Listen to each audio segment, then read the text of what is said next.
Olá, povo de Deus! Estamos iniciando Amanhã com Deus, a jornada do Tabernáculo de Moisés. 6 jornadas, 6 estações, uma a cada 10 minutos, 1 hora na presença de Deus. Bom dia, irmão Paulo. Muito bom ter você aqui comigo esta manhã. Ele, Deus, é o nosso Deus, e nós, o povo do seu pasto, o povo que ele pastoreia, e ovelhas de sua mão, o rebanho sob os cuidados de Deus. A Arca da Aliança, a nossa primeira estação no Tabernáculo de Moisés, está em Atos capítulo 6, o versículo de número 6. Apresentaram-nos perante os apóstolos, e estes, orando, lhes impuseram as mãos. Aqui nós temos a separação de 7 homens que foram escolhidos para serem os primeiros diáconos da igreja. Filipe, Prócoro, Nicanor, Timão, Parmenas e Nicolau. 6 homens: Estevão, Filipe, Prócoro, Nicanor, Timão, Parcemas e Nicolau. 7 homens. Rita, seja bem-vinda, bom dia. Note uma coisa: Deus é a fonte de toda autoridade. Toda autoridade humana, ela está debaixo do poder divino, da autoridade divina. Quando Jesus ele é preso, ele é apresentado perante Pilatos. Pilatos diz assim: será que você não sabe que eu tenho poder para te livrar da morte? Jesus diz a Pilatos: nenhum poder você teria se o meu Pai não lhe tivesse dado. Mas o meu reino não é deste mundo. Então toda autoridade humana, ela está debaixo da mão de Deus. Aqui nós podemos nos perguntar se uma autoridade maligna, um ditador, estaria também debaixo das mãos de Deus. Ou seja, se ela é uma autoridade constituída por Deus.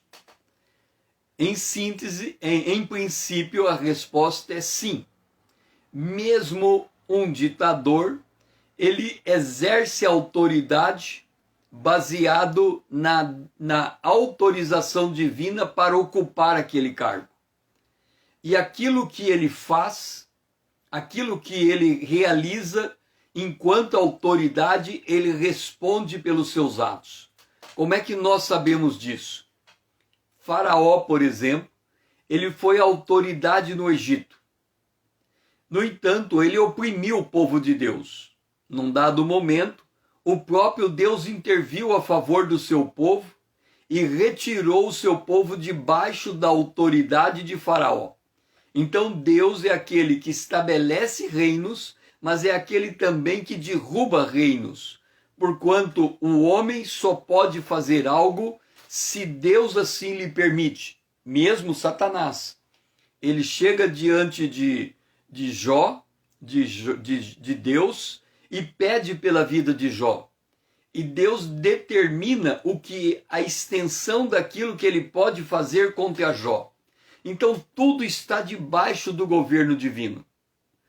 Agora, dentro do governo, dentro das autoridades, dentro dessa constituição de autoridades, nós temos a autoridade política e a autoridade eclesiástica, ou seja, a autoridade constituída por homens separados por Deus para um ministério. Deus é um Deus de ordem, e aí ele constitui dentro do seu reino autoridades para estar diante do povo. São pastores para apacentar as suas ovelhas. Ele escolheu Pedro com essa função. Ele disse: Pedro, você me ama Sim, disse Pedro. Então apacenta as minhas ovelhas.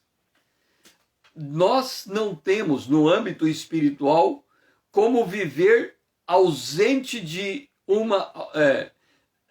de não estar debaixo de uma autoridade. Nós precisamos estarmos debaixo de autoridades eclesiásticas ou religiosas ou de pastores, de líderes. Porque Deus separa alguns homens para o ministério da palavra. Ele separa outros homens para as obras que a gente chama de obras seculares, ou seja, para o trabalho normal do dia a dia, o trabalho corrente, para a sustentação da sua casa. Bom dia, Lídia. Então aqui em Atos capítulo 6, nós encontramos a autoridade apostólica. Os apóstolos foram homens separados por Deus para conduzir o povo de Deus. Assim como nos dias da igreja primitiva, Deus separou apóstolos. Paulo, aos Efésios, ele diz que Deus constitui dons aos homens. E ele cita o rol de dons que Deus deu aos homens. E em Efésios, no capítulo 4, nós encontramos esta lista. Ele diz ali, Efésios capítulo 4, Deus concedeu uns para apóstolos, outros para profetas, outros para evangelistas, outros para pastores e mestres. Então Deus escolhe determinados homens e separa estes homens para que eles exerçam autoridade no reino de Deus. Os apóstolos eram homens assim. E aqui eles estão separando outros homens, que são 7 diáconos, para atender os negócios seculares da igreja, ou seja, atender a assistência aos santos. Os diáconos foram originalmente constituídos para assistir aos santos nas suas necessidades. Se nós comparássemos a igreja com o governo tem a prefeitura tem a Secretaria de Assistência Social, e a Secretaria de Assistência Social faz o mapeamento das pessoas que passam necessidades para suprir elas com recursos que o Estado dispõe. A mesma coisa acontece com o corpo diaconal. Eles olham para aquela congregação que está debaixo de uma autoridade eclesiástica, um pastor, um reverendo, ela está debaixo daquela autoridade, e aquele conjunto de pessoas debaixo daquela autoridade, eles são assistidos e ali há um critério que passa por esses diáconos. E esses diáconos, para exercer essa autoridade, eles estão vinculados aos apóstolos, nesse caso, e eles receberam a imposição de mãos. A imposição de mãos é uma autoridade que um homem de Deus confere a outro homem de Deus para que ambos trabalhem em conjunto, cada um exercendo o seu devido papel. Então nós encontramos uma certa ordem. Tudo aquilo que nós vamos fazer no reino de Deus, que precisa expandir, ele vai se constituindo de papéis. Ele vai abrindo espaço para novas lideranças. Vão surgindo novas necessidades. Então, quando estamos diante de Deus, nós vamos nos articulando um com os outros, vamos encontrando os dons um dos outros, e cada um vai cooperando com esta obra, para que esta obra possa crescer devidamente estruturada.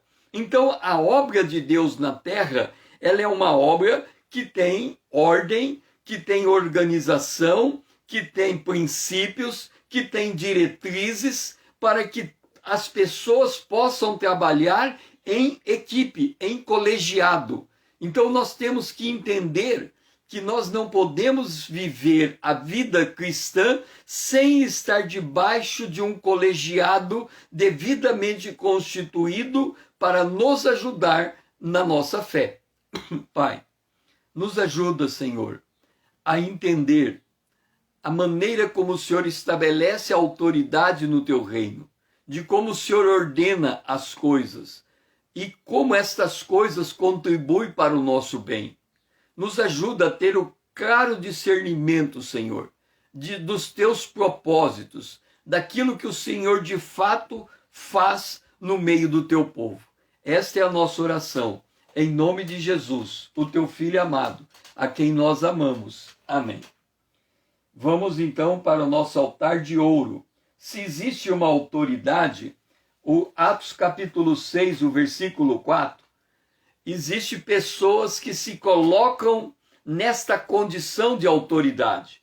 Então nós temos aqui, e quanto a nós, diz os apóstolos, e quanto a nós, nos consagraremos à oração e ao ministério da palavra. Então entenda como que a obra de Deus é disposta. Hoje, a gente sabe, observando o que está acontecendo em nossa volta, que está se abrindo igrejas com muita facilidade. Então, o que está acontecendo hoje? Hoje, a pessoa recebe Jesus como Salvador, lê a Bíblia, adquire algum conhecimento das Escrituras e já se acha no direito de ser pastor de uma comunidade. E ele abre uma igreja e ele pastoreia aquela igreja. Só que quando você vai conversar com esse pastor que está pastoreando um rebanho, você percebe, conversando com ele, que ele não tem um conhecimento doutrinário da palavra de Deus. O conhecimento doutrinário dele é muito ralo, é muito baixo, é muito pequeno. O que ele tem é uma grande boa vontade de estar diante de um povo. E aí ele abre a Bíblia, ele lê um texto, e ele não sabe o contexto, ele não sabe a conexão daquele texto com a Bíblia toda, e ele expõe aquele texto do jeito que ele acha que deve ser. E aí, o que acontece é que você tem uma igreja que vai se constituindo em torno daquela autoridade extremamente deficiente do padrão de Deus, da modelagem divina. Por quê? Porque é homem pastoreando homem sem o profundo conhecimento da palavra de Deus. Por outro lado, quando nós olhamos para o modo como Deus constitui as suas autoridades eclesiásticas, Deus chama determinados homens. No caso aqui, Jesus chamou 12 apóstolos. Estes 12 apóstolos chamados por Jesus estiveram acompanhando Jesus por 3 anos e meio. Já estavam andando com Jesus há algum tempo, ouvindo de Jesus, aprendendo de Jesus. Quando Jesus se separa, passa uma noite inteira orando ao Pai. No dia seguinte ele se levanta, se coloca diante dos seus discípulos, separa 12 discípulos e os chama de apóstolos. Esses 12 discípulos foram preparados por Jesus por 3 anos. Imagina, Jesus é o reitor do seminário, Jesus é o professor do seminário, Jesus é o mestre do seminário, e ele disciplina os discípulos, instrui os discípulos por 3 anos e meio. O apóstolo João, conhecido como apóstolo do amor, Jesus manda ele em uma cidade evangelizar, e quando ele volta, ele diz: aquela cidade nos rejeitou. Vamos pedir para que desça fogo do céu e destrua aquela cidade. Jesus diz: você não sabe qual é o espírito que você tem. Então ele tinha boa vontade, queria fazer a obra de Deus da sua maneira. Ele lembrou de Elias no Antigo Testamento, ele lembrou que Elias mandou fogo do céu e ele queria replicar aquele comportamento sem a devida compreensão do que Deus faz. E aqui nós encontramos no verso 4 os discípulos dizendo: nós não podemos servir à mesa, nós não podemos ficar cuidando da necessidade das viúvas, porque nós temos que nos dedicar à oração e ao ministério da palavra.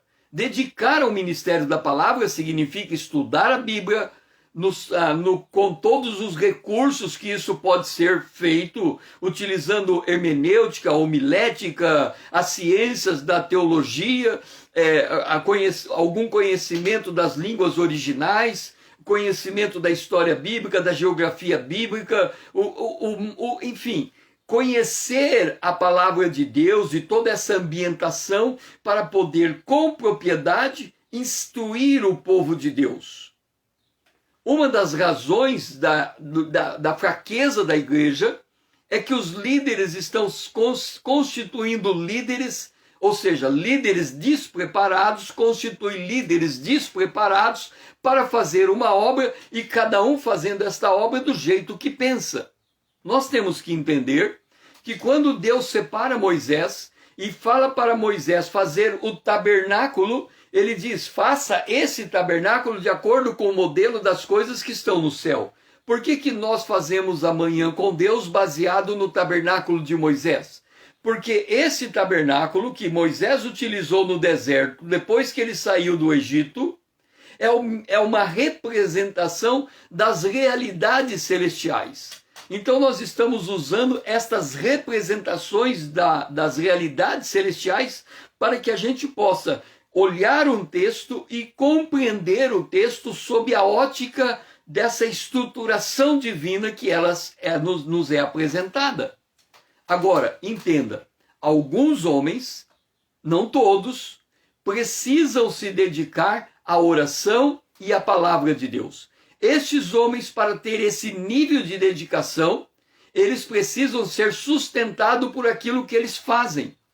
Por isso que certos pastores são separados, a igreja enquanto instituição define um salário, uma remuneração a esses pastores, para que eles possam se dedicar em tempo integral à obra do ministério. E quando eles são constituídos desta maneira, cabe a eles se aplicar a estes dois fundamentos sustentadores do ministério cristão: a oração, em primeiro lugar, e a palavra depois disso.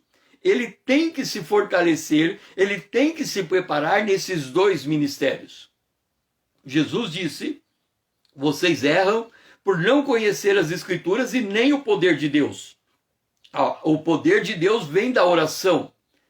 A Escritura, ela fala e aponta para Jesus Cristo. Jesus disse: vocês examinam as Escrituras porque elas testificam de mim, para encontrar nelas a vida eterna, e elas testificam de mim.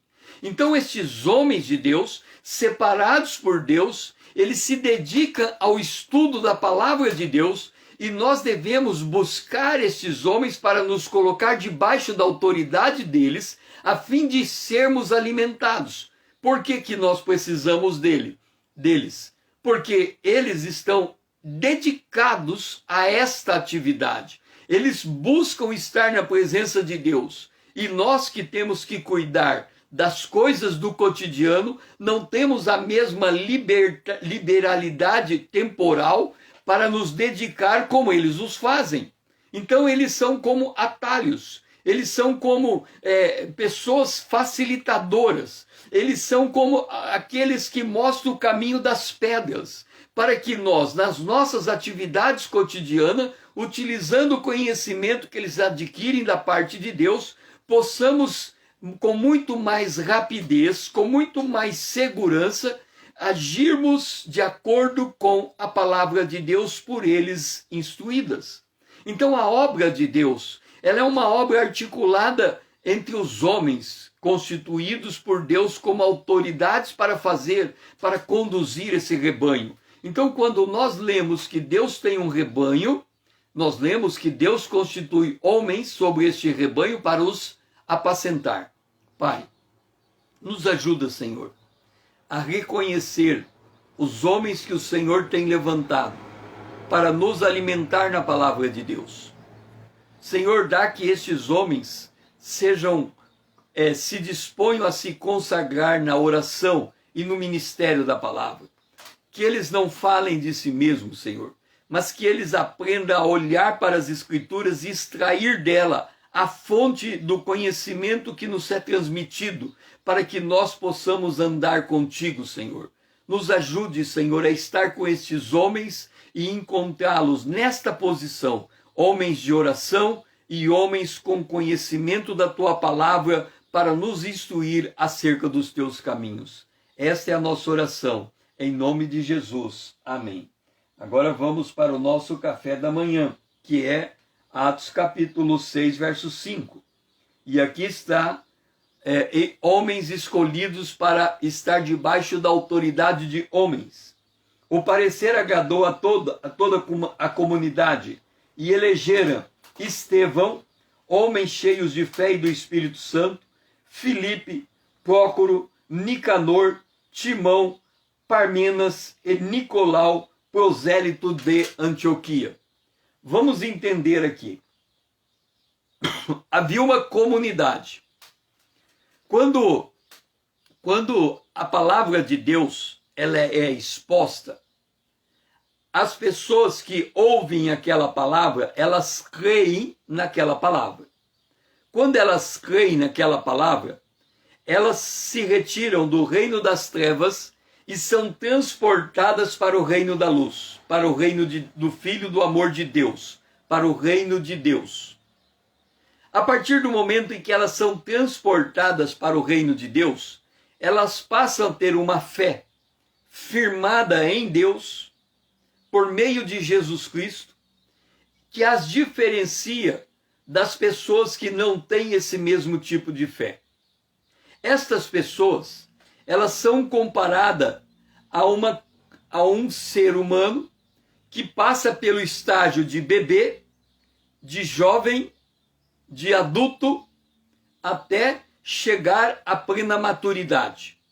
Então, estas pessoas que vêm para o reino de Deus, elas precisam crescer no conhecimento e na graça de Deus. Esse modelo de crescimento, nós vemos na própria pessoa de Jesus Cristo, que, tendo esvaziado da sua divindade, ele nasce no berço como uma criança. E quando lemos em Lucas capítulo 2, verso 52, diz acerca de Jesus: e crescia Jesus em sabedoria, em estatura e graça diante de Deus e dos homens. Por que nós precisamos crescer em sabedoria? Porque nós precisamos ler a palavra de Deus e entendê-la. Por que nós precisamos crescer em estatura? Porque nós precisamos ler a palavra de Deus, entendê-la e aplicar, moldando o nosso comportamento para sermos a imagem de Cristo. Por que nós devemos crescer em graça? Porque devemos ler a palavra de Deus, entendê-la, moldar o nosso comportamento e ser testemunha de Jesus, entregando graciosamente àqueles que nos estão ouvindo aquilo que da parte de Deus nós recebemos. Então, isso vai formando uma comunidade. Esta comunidade, a partir do momento que ela é formada, ela precisa estar organicamente organizada. Ela precisa estar organizada. Então, dentro desta comunidade, se levanta homens que Deus concede dons para exercer a liderança cristã. Pastores, evangelistas, pastores e mestres. Constituída essa liderança cristã, essa liderança junto com a comunidade vão resolvendo os problemas que surgem no seio daquela comunidade, que é normal. E aqui, quando um problema acontece, o líder leva esse problema diante da comunidade para que conjuntamente eles possam encontrar uma solução. E aqui a solução foi: vamos separar homens, e aqui tem um critério, vamos separar homens de boa reputação, cheios do Espírito e de sabedoria. Então, esses homens são separados por critério. Esse critério é reconhecido naquela comunidade como um critério adequado. Esta comunidade elege esses homens. Uma vez que elas elegeram e diz, ó, aqui temos 7 homens, são eles Estevão, e aqui Estevão recebe uma menção especial, porque no capítulo seguinte ele vai dar testemunho e vai morrer apedrejado. Estevão é um homem cheio de fé e do Espírito Santo. Agora, esta comunidade separa esses homens, separa Estevão. E esses homens separados se colocam debaixo da autoridade dos apóstolos. Os apóstolos, por imposição de mão, reconhecem que esses homens estão aptos ao ministério. Veja, quem deu o critério foram os apóstolos. Quem escolheu de acordo com o critério foi a comunidade.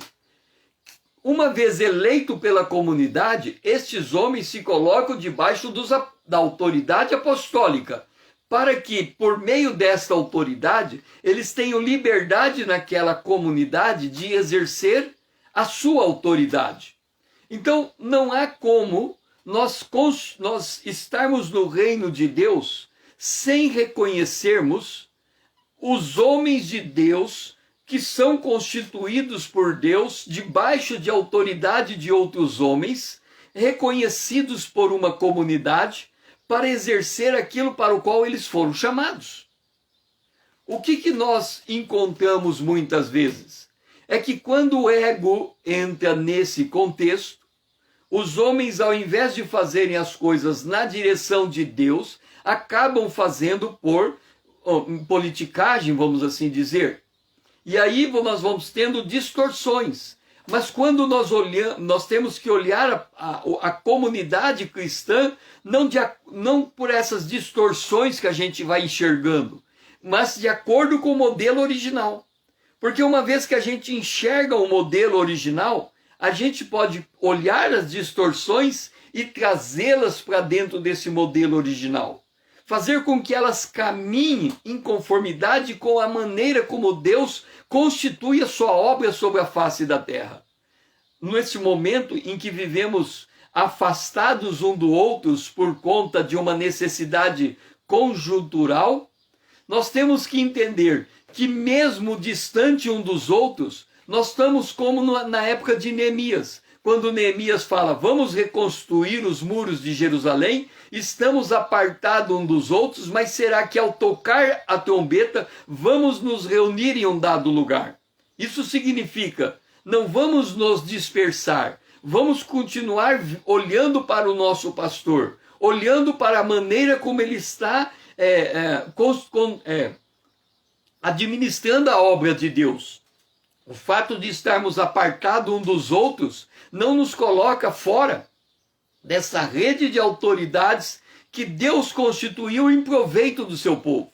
Então nós temos que entender que o reino de Deus é constituído por uma comunidade debaixo de autoridade,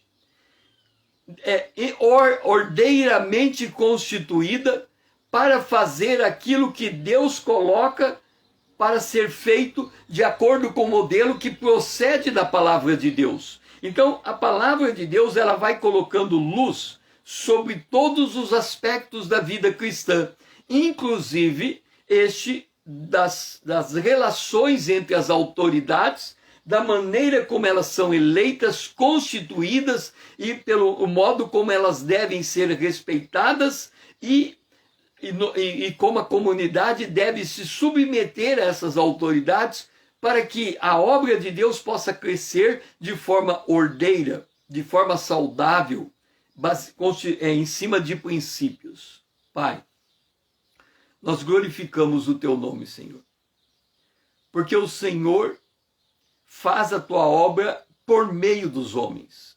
O Senhor chama, o Senhor separa, o Senhor chama, o Senhor separa, o Senhor reveste de autoridade, o Senhor abre o entendimento para o conhecimento da tua palavra e o Senhor prepara estes homens para que por meio deles nós possamos, como povo de Deus, sermos abençoados e crescermos na sabedoria, na estatura e na graça de Deus. Nos ajuda, Senhor, a reconhecer estas autoridades, a estar debaixo do seu pastoreio e aprender junto com elas esta jornada cristã. Esta é a nossa oração, em nome de Jesus, o teu Filho amado a quem nós amamos. Amém.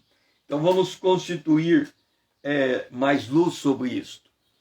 Em Atos capítulo 6, o versículo 3 diz: Mas irmãos, escolhei dentre vós 7 homens de boa reputação, cheios do Espírito e de sabedoria, aos quais encarregaremos desse serviço. Deixe-me dizer uma coisa.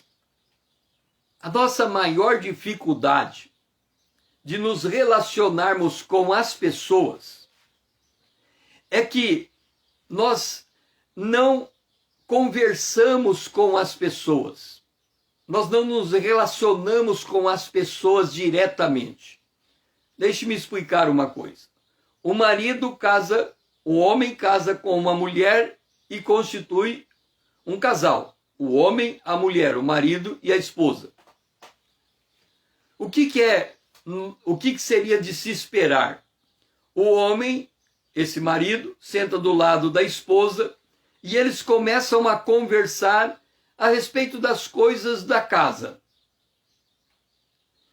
E aí o marido fala uma coisa, a esposa ouve, ela fala uma coisa, o marido ouve, e da conversa dos dois, eles chegam a uma conclusão, ok?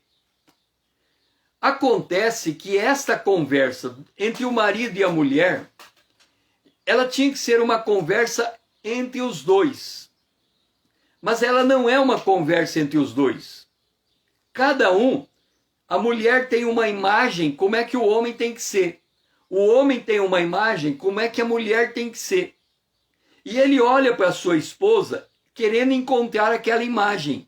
Ela olha para o seu esposo querendo encontrar aquela imagem. E aí começa a quebra da comunicação. Porque ele fala uma coisa que não está de acordo com a imagem que ela tem na cabeça dela. Ela fala uma coisa não está de acordo com a imagem que ele tem na cabeça dele. E esta imagem prejudica a comunicação. O salmista diz que o inimigo todo dia torce as nossas palavras. O que significa? Eu falo algo e você ouve, mas você não ouve o que eu falei. Você já tem uma imagem do que você quer ouvir. E quando eu falo, como você tem uma imagem e o que eu estou falando não está de acordo com a imagem, ao invés de você me ouvir, você nega a minha palavra e volta para a imagem. Então você não está conversando comigo, você está conversando com a imagem que você tem de mim. E esta imagem que você tem de mim, ela não constitui a realidade. Então você está brigando o tempo todo com o que você está ouvindo. É você brigando com você mesmo. Você fala, meu marido não é o que eu espero dele. Eu espero uma coisa, ele fala outra. Eu espero um comportamento, ele tem outro. E aí começa uma guerra, mas a guerra não é com o teu marido, ele é quem ele é. A guerra não é com tua esposa, ela é quem ela é. A guerra é contra você mesmo, porque você criou uma imagem e você não concorda que aquilo que está na tua presença está fora daquela imagem. Nós precisamos entender que quando temos uma imagem diante de nós, nós temos um alvo. Esta imagem é um alvo. Se é um alvo, quando você atira uma flecha, ela vai em direção ao alvo. Mas enquanto ela não chega no alvo, você não sabe se ela alcançou o alvo. Então, quando você tem um alvo, você olha para você e você percebe que você está distante daquele alvo. Então, o alvo é apenas um direcionador da tua caminhada. Quando vem chega aqui e diz assim, qual é o critério para separar diácono? Escolha homens de boa reputação. Aí você olha para mim e fala, o César é um homem de boa reputação. Eu vou escolher o César. Ok, você me escolheu. Eu sou um homem de boa reputação e estou aqui escolhido por você. Mas espera lá, da onde você me tirou para escolher eu como boa reputação? De uma comunidade. Qual era o critério de escolha? Escolha nessa comunidade uma pessoa que tem boa reputação. Aí você olhou e falou, o César tem boa reputação, vou escolher o César. O que você está dizendo? O César tem boa reputação. Mas o que você não está dizendo? Que alguém do lado do César tem uma má reputação. Presta atenção. O critério é, escolha um homem de boa reputação. Aí você escolheu o César. O César tem boa reputação. E quem está do lado? Se você não escolheu outra pessoa, escolheu a mim, é porque você está dizendo que a outra pessoa não tem uma boa reputação. Senão você teria escolhido ela. Vamos supor, você tem uma comunidade formada por 100 pessoas. Você tem que escolher 7. Vamos supor que você olha para 100 pessoas e você diz assim, Pedro, das 100 pessoas que tem nessa comunidade, eu escolhi as 100. Todas têm boa reputação. Lembra que quando os apóstolos, Judas traiu Jesus, sobrou uma vaga, os apóstolos se reuniram e falaram, tem um critério. E aí eles disseram, quem preenche o critério? Acharam 2 homens. E aí o que eles fizeram? Bom, tem 2 homens, os 2 cabem no critério. Vamos lançar sorte, joga uma moeda e escolhe. Se as 100 pessoas daquela comunidade tivessem boa reputação, as 100 pessoas seriam trazidas para os apóstolos. E eles teriam que lançar moeda para escolher, já que todos preenchem o requisito. O que eu quero dizer aqui é que numa comunidade cristã, nem todas as pessoas estão dentro dos requisitos esperados por Deus a elas. Se elas não estão dentro dos requisitos, o que vai acontecer? Vamos separar Estevão porque ele tem boa reputação. Estevão está separado. Quem é que vai colocar a mão em cima de Estevão? Pedro. Então nós temos 2 homens de boa reputação. Pedro como líder e Estevão como diácono. E o resto? Ora, o resto ainda não chegou naquela condição. Qual é o papel de Pedro? É ensinar a palavra para o resto, para que eles também sejam pessoas de boa reputação. O que eu quero dizer com isso? É que quando nós temos uma comunidade, nós temos pessoas em formação, em diferentes estágios de formação. Nós temos pessoas que você olharia para ela e diria, estas pessoas não servem para nada. Mas o apóstolo Paulo, em 1 Coríntios capítulo 12, diz que as pessoas que têm menos honra carecem de maior honra, devem ser revestidas de maior honra, devem ser revestidas de maior cuidado. Porque quando Deus constitui líderes, esses líderes são para cuidar do povo de Deus. E este povo de Deus é um povo em formação. E neste povo de formação, você encontra todo tipo de gente. Gente de má reputação, gente de boa reputação. Gostamos de ficar ao lado de gente de boa reputação. Mas temos que entender que isso é, na verdade, uma exceção. Não é uma regra. A regra é gente como a gente. A regra é gente com defeito. A regra é gente sem cumprir esses critérios. A regra é gente que está andando com gente que precisa de gente. Então nós temos que entender que andar na obra de Deus é estar disposto a caminhar com todo tipo de gente. E cada um no seu papel leva à edificação do outro. Quando nós entendemos isso, nós paramos de conversar com pessoas baseado na imagem que a gente faz na cabeça. A gente fala, quem é você? Eu sou uma pessoa de má reputação. Ok, meu irmão, eu amo você.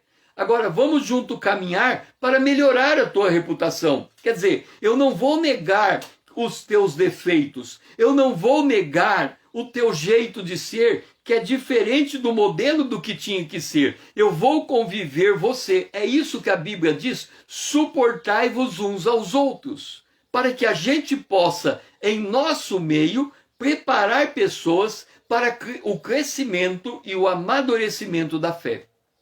Pai, nos ajuda, Senhor, a entender que critérios são modelos e nós somos formados de acordo com esse modelo. Mas cada pessoa está num ponto dessa formação. Então nos ajude a aceitar uns aos outros naquilo que cada um é. Vivendo em comunidade, a gente convive com todo tipo de gente, Senhor. Então nos ajuda a suportar uns aos outros, para encontrar o valor de um com os outros e para ajudar uns aos outros a crescer na sabedoria, na estatura e na graça de Deus. Essa é a nossa oração, em nome de Jesus, o teu Filho amado, a quem nós amamos. Amém. Então nós vamos agora para a pia de cobre. E a pia de cobre está no verso 2. Então, os 12 convocaram a comunidade dos discípulos e disseram: não é razoável que nós abandonemos a palavra de Deus para servir às mesas. Deixe-me colocar uma coisa. A obra de Deus, deixe-me colocar da seguinte forma.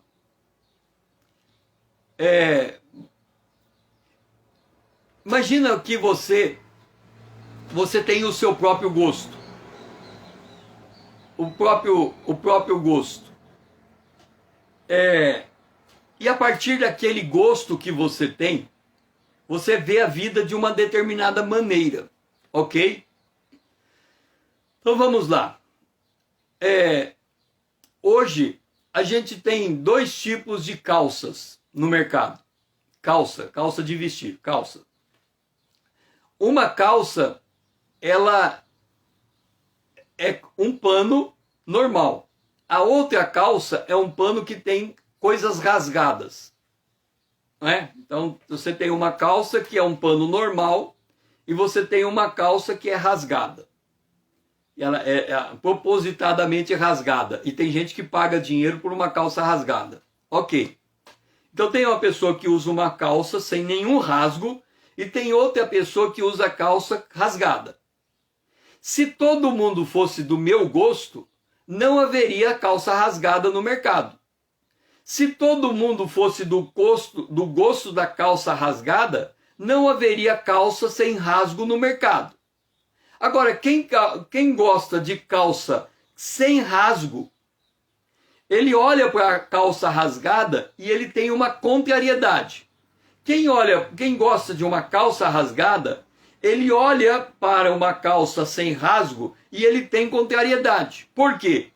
Porque uma coisa é eu gostar de algo, a outra coisa é eu querer impor no outro o meu gosto. Então, se eu impusesse o outro no meu gosto, eu faria o seguinte: eu iria ao presidente da República e diria: vamos baixar uma lei que no Brasil está proibido calça rasgada. Aí eu ia impor a minha vontade na nação inteira. Ok. Mas não é assim que funciona. Nós temos uma comunidade e essa comunidade, cada um tem um papel. Cada um tem uma função. Ele não pode fazer a função de todo mundo. Então, se na obra de Deus tem um que é pastor, tem o outro que é evangelista e tem o outro que é dado ao ensino. Qual é a função básica do pastor? Pastorear uma igreja, visitar os membros da igreja, olhar para a dor, olhar para a necessidade. O pastor, ele bate o olho numa pessoa, ele vê o sofrimento daquela pessoa, ele abraça aquela pessoa, ele levanta aquela pessoa, ele conforta aquela pessoa. É a função do pastor.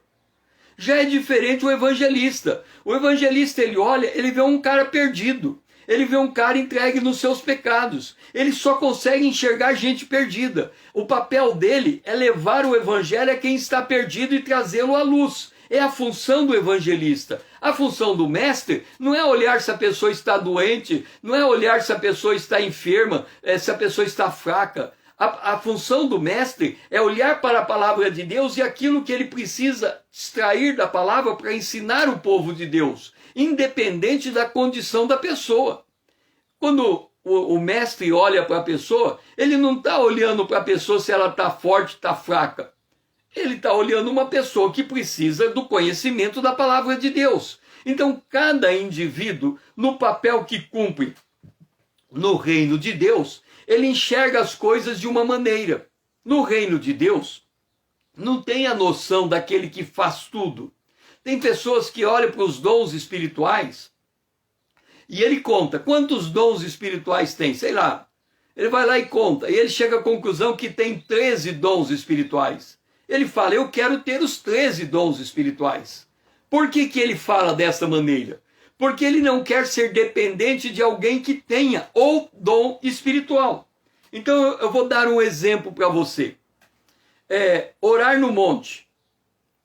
Existem pessoas que gostam de orar no monte, na montanha, lá no meio da mata. Então ele vai de noite, passa a noite inteira orando no meio da mata. Eu já fui em alguns momentos em lugares como este, orar no meio da mata. Passar a noite inteira orando no meio da mata. Só que eu tenho um critério para mim. Eu só vou em um monte, no meio da mata, para orar com homens de Deus, se tiver uma única condição. Qual é a condição que eu me dou para ir à mata orar com alguém? Se dentre os homens que estiverem indo comigo, um homem, um dentre eles, tiver a visão do mundo espiritual, tiver visão aberta. O que é visão aberta? Ele consegue estar em um ambiente e enxergar demônios naquele ambiente. Isso é visão espiritual, ou anjo naquele ambiente. É um homem que tem uma visão aberta. Ele tem um dom para isto.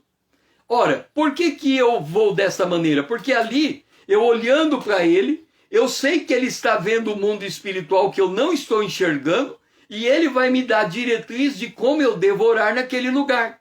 Então aqui o apóstolo está dizendo isso. Ele está dizendo, olha, eu não posso ficar me ocupando das questões do cotidiano da igreja. Saber se uma pessoa tem comida na sua casa ou não tem.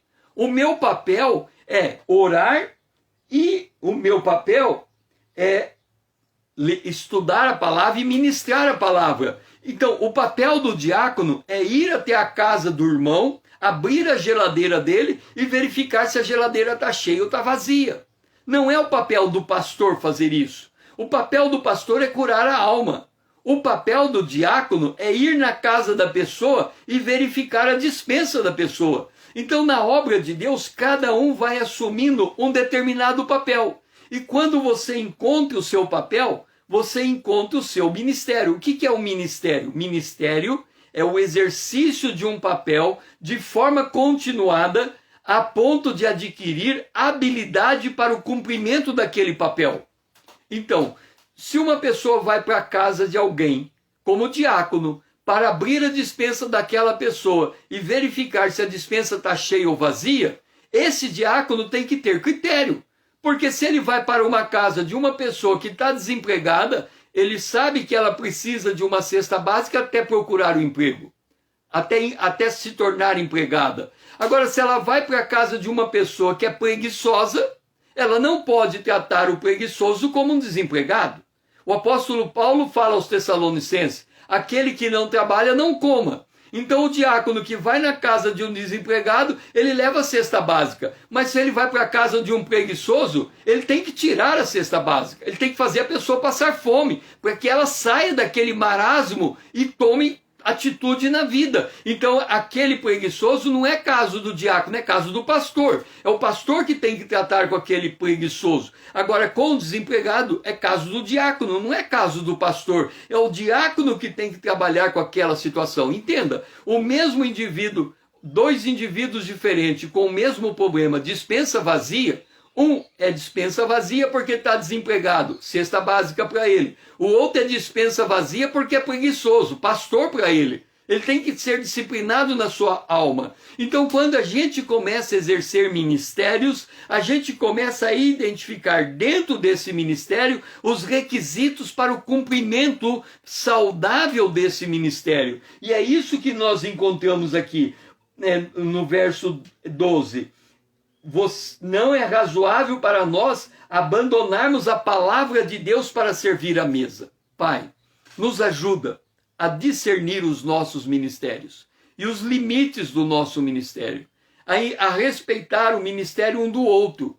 Há um que o papel dele é colocar comida na mesa na casa do meu irmão, mas há outro que o papel dele é fazer o irmão trabalhar para ter comida na mesa.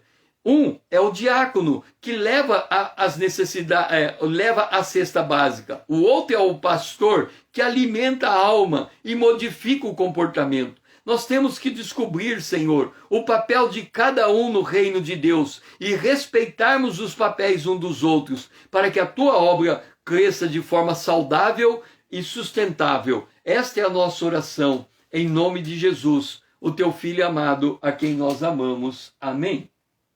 E agora nós vamos para o altar de cobre. E o altar de cobre agora nós estamos preparados para o que vamos ler.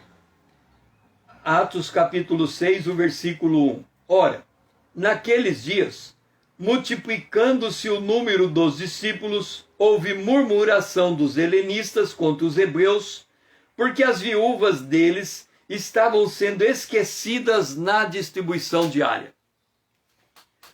Lembra que eu falei que nós criamos uma imagem mental e a gente não trabalha mais com as pessoas verdadeiras, mas a gente conversa com as pessoas baseado numa imagem que está na nossa cabeça, e essa imagem prejudica o nosso entendimento das coisas.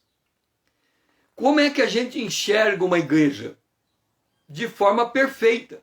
Uma igreja que não tem problema, que não tem discussão, que não tem contenda, que não tem briga, que ninguém levanta a voz contra ninguém, que todo mundo é bom, que todo mundo ama, que todo mundo respeita, que todo mundo é certinho, que todo mundo é santo, que todo mundo faz o que deve fazer. Esta é a imagem que a gente tem da igreja.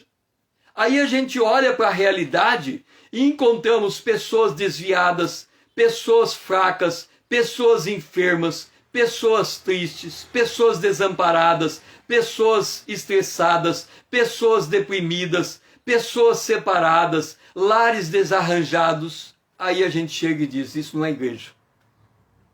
Mas por que não é igreja?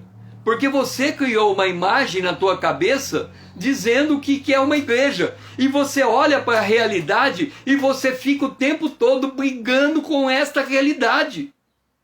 Isso acontece na igreja, acontece na tua casa, acontece na tua vida. O tempo todo a gente está brigando com a imagem que a gente faz. A nossa briga não é contra as pessoas com quem convivemos. A nossa briga é com aquilo que a gente idealiza nessas pessoas, sem permissão delas, para que elas sejam aquilo que a gente acha que elas têm que ser. Então, eu amo meu filho, desde que ele seja bom filho. Mas quando o meu filho perde a bondade e tem um mau comportamento, ele me desequilibra. Eu fico desesperada, eu fico agoniada, eu fico perturbada. Por quê? Não é porque ele está desobedecendo, é porque você não aceita lidar com a realidade. Você não aceita conviver com uma pessoa que não concorda com a tua autoridade. E aí fica difícil você permanecer no mesmo ambiente daquela pessoa, porque aquela pessoa te irrita, aquela pessoa te perturba, aquela pessoa te azucrina. Por quê? Porque você não lida com ela com realidade, você lida com ela com base numa imagem. Ou você é do jeito que eu quero, ou eu te rejeito. Eu te amo, desde que seja do meu jeito. Se você não é do meu jeito, eu não consigo enxergar você do jeito que você é. Deus, o nome dele é Eu Sou. E quando alguém aceita Jesus e ele diz Eu Sou, e ele fala do nome de Deus, ele passa a se confundir com ele próprio. Eu sou. Por quê? Porque Jesus ama a cada um de nós como O Pai ama cada um de nós como ama Jesus. E quando Ele ama incondicionalmente. Ele quer que todos nós sejamos iguais a Jesus. Mas Ele sabe que quando Ele nos encontra, nós somos quem nós somos, distante do modelo. E Ele vai trabalhar com graça, com cuidado, com bondade, para nos levar a esse modelo que é Jesus. Ele tem paciência conosco, Ele é longânimo para conosco, Ele tem misericórdia para conosco. Então, quando a obra de Deus começa a crescer, os problemas crescem junto com ela. E nós temos que aprender que o problema é matéria-prima da nossa vida, da nossa existência. Nós somos chamados para sujeitar a terra, quer dizer que a terra está fora dessa sujeição. Significa que ela está fora da ordem, significa que ela está fora da posição. Quando um agricultor, ele olha para uma terra e ele fala, essa terra vai dar lavoura. Ele trabalha com aquela terra, ele revolve aquela terra, ele tira as impurezas daquela terra, ele aduba aquela terra, ele lança sementes sobre aquela terra, ele cuida das ervas daninhas para não tomar conta daquela terra, e depois de um árduo trabalho, ele vem colher o fruto daquela terra. E é assim que é o relacionamento nosso um com os outros. Líderes sanam conflitos com sabedoria. Então, quando a gente está na nossa casa e tem um conflito, nós temos que entender que o conflito é da natureza humana. Ele vai existir. Ele existe. Quando a gente pega uma criança e ela passa para a fase da adolescência e ela passa para a fase da juventude, cada uma destas fases tem os seus próprios problemas, os seus próprios dramas. Por exemplo, um pai que tem um filho que é uma criança, ele nunca teve que proibir a criança de ir no baile. Ela nunca chegou para ele e falou, pai, eu quero ir no baile. Nunca vai pensar nisso. Ela vai falar assim, pai, eu quero ir no parquinho. Então o problema do pai é conduzir a criança no parquinho e brincar com ela e cuidar dos perigos do parquinho. Mas quando ele está com um jovem, o problema dele é o jovem no baile, na gandaia. E aí ele fica preocupado porque os problemas são outros, de outro nível, de outra natureza, porque a criança cresceu. Então tudo aquilo que cresce, ele cresce no meio de problemas, no meio de dificuldades. E nós temos que olhar para essas dificuldades e buscar sabedoria para tratar delas. Havia uma disfunção na igreja. Pessoas necessitadas não estavam sendo supridas. O problema foi levado aos apóstolos. Eles estudaram o problema. Eles definiram critérios para resolver o problema. Eles separaram homens para tratar daquela situação. Muitas vezes nós temos problemas que são maiores do que nós. Nós precisamos ir em busca de um conselheiro, de homens experimentados por Deus e em Deus, para que possa nos dar diretrizes. Então não é fácil resolver as coisas da vida, mas elas são resolvidas com critérios, com análise, com estudo, com direcionamento da palavra. Elas não se resolvem da noite para o dia. Esta é a situação aqui. Havia uma situação que estava causando dificuldade para a igreja, ela foi levada diante dos apóstolos, eles chegaram ao entendimento de como dar o encaminhamento àquela situação, homens foram constituídos para lidar com aquela situação, então aquela situação passa a receber um equacionamento. E é assim que a gente deve lidar com as coisas da nossa vida. Elas não se resolvem da noite para o dia. Elas demandam um processo, elas demandam uma compreensão, elas demandam uma sabedoria, elas demandam uma atitude, elas demandam uma manifestação de graça. Olhar para a situação com amor, olhar para a situação com cuidado. Pai, nos ajuda, Senhor, a tirar essa imagem que fazemos na nossa cabeça, que nos impede de relacionar com as pessoas por aquilo que elas são. A gente não quer olhar para o problema, a gente quer fugir dele, a gente quer negar ele. Nos ajuda, Senhor, a não ter medo dessas coisas, a olhar as coisas como elas são, aceitá-las como elas são. E a partir dali, construir sabedoria, atitude e graça para tratar dessas questões. Entender que isso faz parte do processo da vida. Ninguém é perfeito, Senhor. E nós precisamos um dos outros. Nós precisamos da autoridade dos nossos irmãos. Nós precisamos da sabedoria dos nossos irmãos, para que possamos nos instruir mutuamente. Nos ajuda, Senhor, a sermos esta comunidade, uma comunidade que cresce em sabedoria, em estatura e em graça um com os outros. Esta é a nossa oração, em nome de Jesus. E aqui nós temos o nosso mapa, e o nosso mapa temos a regra de ouro. E a regra de ouro que nós vamos colocar hoje é crescer em sabedoria, nessa ordem, sabedoria, em estatura, que significa comportamento, e crescer em graça. Então, na regra de ouro, a gente já tem aqui o que nós precisamos para lidar com a vida. Nós temos que crescer em sabedoria, em estatura e em graça. Foi muito bom ter você junto comigo nesta manhã. Lembra de pegar esse aviãozinho e mandar esse vídeo para que outras pessoas possam crescer neste conhecimento, para que a gente consiga formar aqui uma comunidade de pessoas voltadas dentro de um mesmo propósito.